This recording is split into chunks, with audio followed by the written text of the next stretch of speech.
Hello and welcome to the Art of Caro. In this video I'm making the next installment on my Castles in the Mist series. As you can see, I've already painted the background and now I'm sketching out the castle. I decided I wanted it in the middle of the picture this time, and the creature element is snakes. So I just sketched them in and marked them clearly so I can reference back to a picture of this to see where the snakes are supposed to go. Then I'm adding a dark cloud around the snakes.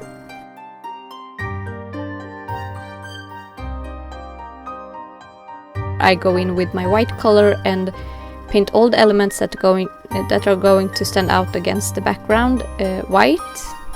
And I make sure to make it fairly opaque. It doesn't really matter super much if it's a bit transparent, as long as it isn't too transparent. It's just going to add a bit more dimension to the castle later on if it's slightly transparent in certain spots.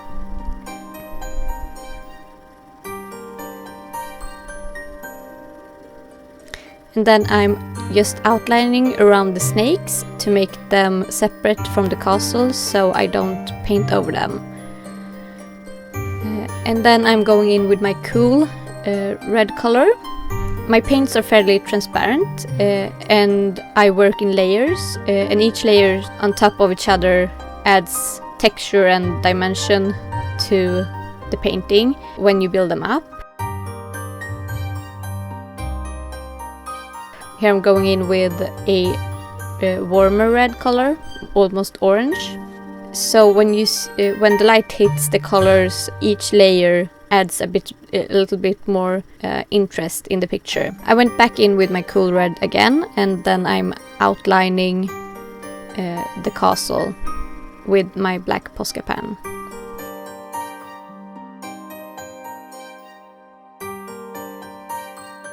Occasionally I'm going in with a wet cotton swab just to remove any paint that doesn't end up as I want it to.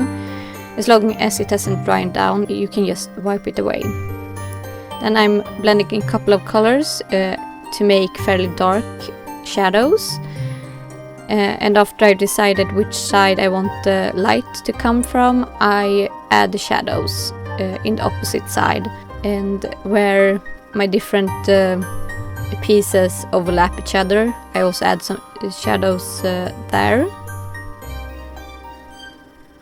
And I make my shadows fairly stark because the light is going to be fairly stark as well.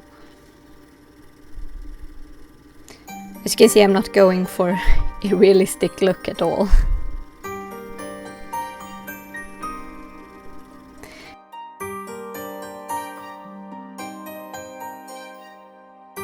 Then I'm just laying over with my cool red again, just to make those shadows blend in a bit better.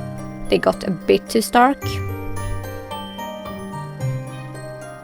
And then I'm adding more black clouds around the snakes and cleaning up the snake shapes with white to make them stand out against the castle and the background before I go in with the color for the snakes.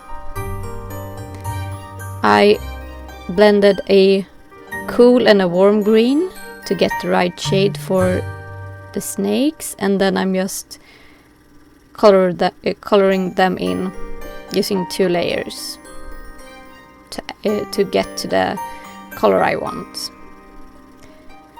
Then I'm using my white Posca pen to paint in the windows. Sorry you can see my face. Occasionally I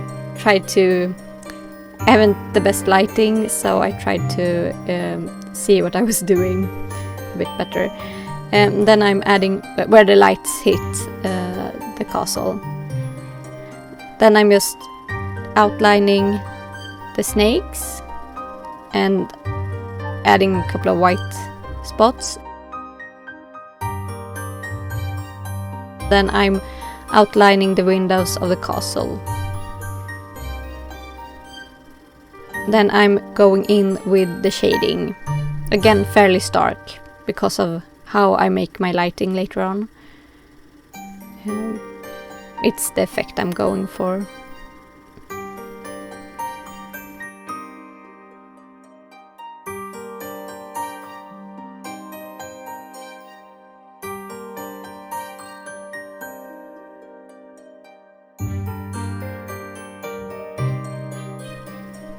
Just deepening up the shadows on the side opposite to the light. Previously I just made a bit more to make the snakes look a bit more round.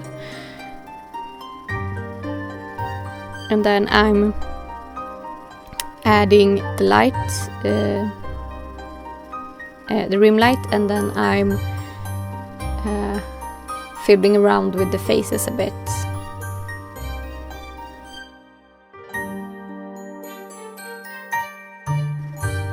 Then I'm adding the dark cloud again and just touching up a couple of spots. And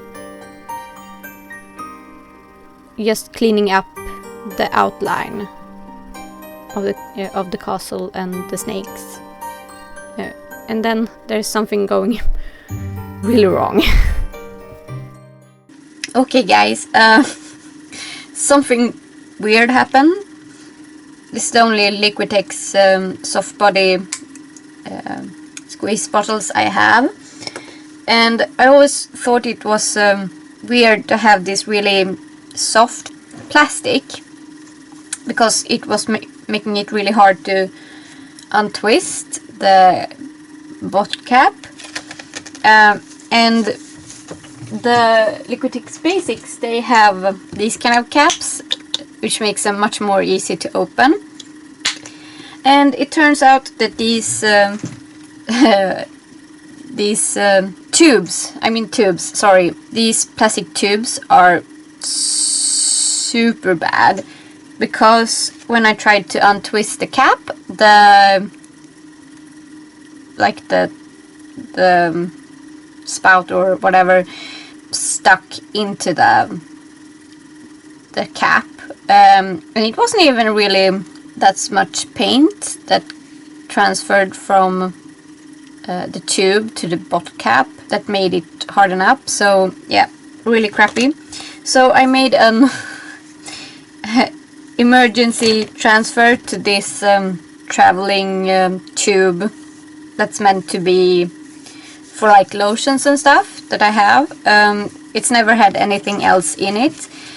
So I figured it would be fine to put the paint in there. There's nothing that's going to react with it to make the paint unusable. I have to write on it with a Sharpie what it contains, so I don't try to use it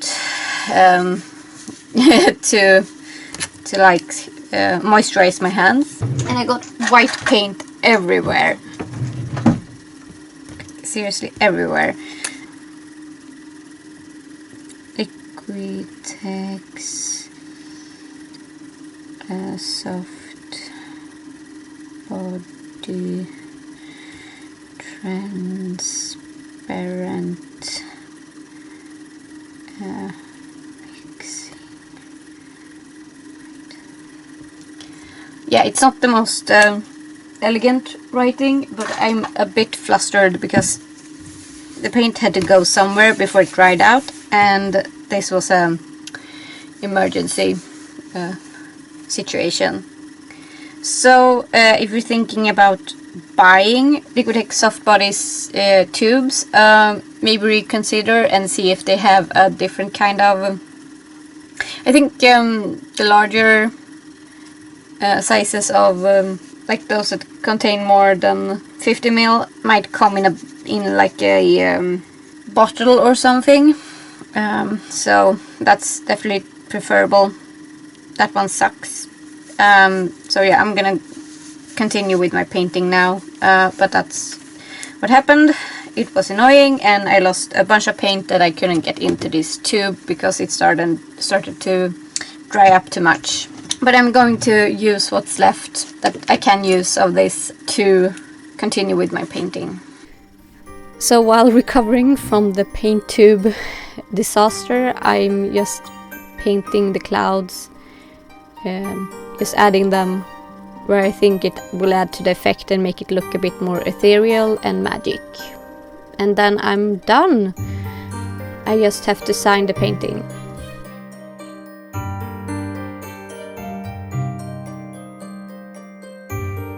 Thanks so much for watching. If you want to see more of my videos in the future, you may want to subscribe and hit the notification bell. And if you enjoyed this video, please hit the like button and let me know. May the stars shine upon your faces and have a glorious day. Thank you, and goodbye for now.